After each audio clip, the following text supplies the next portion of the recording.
Hello ഗഡികൾ, അപ്പോൾ നമ്മൾ ഇന്ന് ഉണ്ടാക്കാൻ പോകുന്നത് നല്ല അടിപൊളി ഞണ്ട് റോസ്റ്റാണ് കേട്ടോ. ചെറിയ ഞണ്ടാണെങ്കിലും നല്ല കഴമ്പുള്ള ഞണ്ടാണ് ഉണ്ടാക്കാൻ പോകുന്നത്.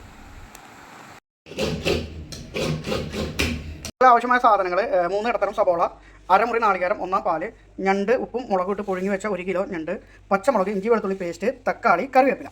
ഗഡികൾ, അപ്പോൾ മല്ലിപ്പൊടി, മുളക് പൊടി, മല്ലി 3 ടീസ്പൂണ്, മുളക് പൊടി 1 ടീസ്പൂണ്, മഞ്ഞൾപ്പൊടി 1/2 ടീസ്പൂൺ. വെച്ച് സബോള വാട്ടിക്കൊണ്ടിരിക്കുന്നത്. അപ്പോൾ ഉപ്പ് ആവശ്യത്തിന് ഇട്ട് കൊടുക്കുക. നമ്മൾ ഉപ്പ് ആദ്യം ഞണ്ട് പൊങ്ങിയപ്പോൾ ഇട്ടിട്ടുണ്ട്, അപ്പോൾ ശ്രദ്ധിക്കുക.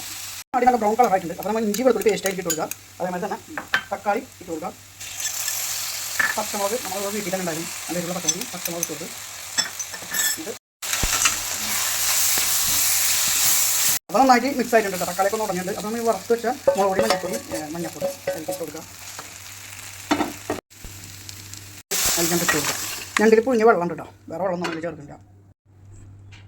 അവർ നമ്മളെ ഞണ്ടിൻ്റെ വെള്ളം ഒന്ന് വറ്റി വന്നപ്പോൾ നാളെ പാലിന് ഒഴിച്ചു കൊടുക്കണ്ട. അതിൽ കുറച്ച് വറ്റണം. അപ്പോൾ എല്ലാവരും ഗ്രേവിയൊക്കെ വറ്റി വന്നിട്ട് ഞാൻ ഇത്തിരി ഗ്രേവി നിർത്തി എടുക്കുന്നുണ്ട്. അപ്പോൾ ലാസ്റ്റ് അവസാനമായിട്ട് നമ്മൾ കുറച്ച് ഗരം മസാല ഇട്ട് കൊടുക്കാം. അതേ കറിവേപ്പില ഇട്ട് കൊടുക്കാം. ഇതിൻ്റെ ചങ്ക് പ്രോ പറഞ്ഞൊരു റെസിപ്പിയാണ് കേട്ടോ. ആ ചങ്ക് പ്രോ ഞാൻ ഇവിടെ കാണിക്കുന്നുണ്ട്. അവസാനം ടേസ്റ്റ് ആയതുകൊണ്ട് നമ്മളിത് ഉണ്ടാക്കുന്നതും പറയുന്നതും. അവസാനമായിട്ട് കുറച്ച് പച്ച വെളിച്ചെണ്ണ അങ്ങോട്ട് ഒഴിക്കുക. ഞാനിപ്പോൾ വിചാരിച്ചത് ഇത്തിരി ഗ്രേവി ആയിട്ട് എടുക്കാമെന്നാണ്. പിന്നെ എല്ലാവരും പറഞ്ഞ് റോസ്റ്റ് തന്നെ വേണമെന്ന്. അപ്പോൾ അങ്ങനെ തന്നെ ആയിട്ടുണ്ട് കേട്ടോ.